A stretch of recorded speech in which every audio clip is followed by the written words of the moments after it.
အားလုံးပဲမင်္ဂလာပါကျမရဲ့ channel လေးကနေပြီးတော့ပြန်လည်ကြိုဆိုလိုက်ပါတယ်ဒီနေ့မှာတော့ကျမက Granny ဘာသာစကားမှာအရေးကြီးတဲ့အကြောင်းအရာတွေဖြစ်တဲ့ကိရိယာတွေကိုအဓိကပြောပြသွားမှာဖြစ်ပါတယ်ဆိုတော့ကျမကအများကြီးတော့မပြောတော့ဘူးကိရိယာဒီနေရာ၃လုံးကနေ၅လုံးထိကျမပြောပြသွားမှာဖြစ်ပါတယ်ပေါ့နော်ဆိုတော့ပထမဆုံးကျမတို့စားတယ်ပေါ့နော်စားသည်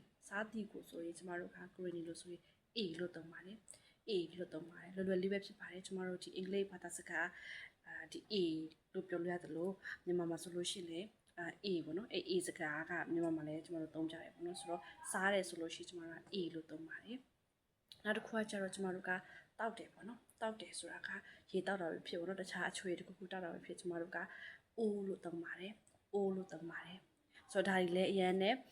ဒီခက်ခဲတဲ့အတန်ထွက်မဟုတ်ဘူးပေါ့နော်ကျမတို့မြန်မာဘာသာစကားနဲ့ပဲဖြစ်ဖြစ်တခြားဘာသာစကားနဲ့ပဲဖြစ်ဖြစ်နည်းနည်းအနည်းဆက်ဆုံးရှိတဲ့စကားတစ်ခုဖြစ်တယ်ဆိုတော့ရေတောက်တယ်ဆိုရင်ကျမတို့က O လို့သုံးပါတယ်နော်ရေမဟုတ်ဘူးနော်တခြားတစ်ခုခုတောက်တယ်ဆိုလို့ရှိရင်လည်း O လို့သုံးပါတယ်နောက်တစ်ခုကကြတော့ကျမတို့ကဒီကြည့်တယ်ပေါ့နော်ကြည့်တယ်ဆိုလို့ရှိရင်တော့မသိတဲ့တရားကိုကြည့်တယ်ခုကြည့်တယ်နော်ဒီလိုဆိုလို့ရှိရင်ကျွန်တော်တို့ကmap လို့သုံးပါတယ် map လို့သုံးပါတယ် map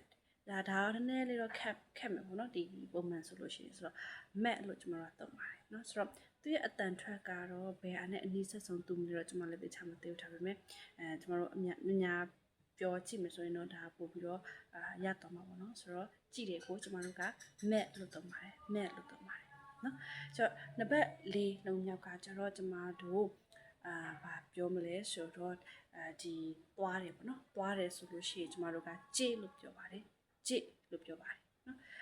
ဒီသွားတယ်ပေါ့နော်ကြည့်နောက်တစ်ခါကျွန်မတို့ကလာတယ်ဆိုလို့ရှိရင် hair လို့သုံးပါတယ် hair လို့သုံးပါတယ် hair ဆိုတော့သွားတယ်ဆိုလို့ရှိရင်ကြည့်လာတယ်ဆိုလို့ရှိရင် hair ဖြစ်ပါတယ်ဆိုတော့ဒီနေ့မှာကျွန်မက Granny ဘာသာစကားမှာအရေးကြီးတဲ့ကိရိယာတွေကိုသင်ပေးခဲ့တာဖြစ်ပါတယ်ဆိုတော့ကိရိယာ၅လုံးပဲပေါ့နော်ပထမတစ်ခုကစားတာဖြစ်ပါတယ်စားတာဒီ A တောက်တာဒီကျွန်မတို့က O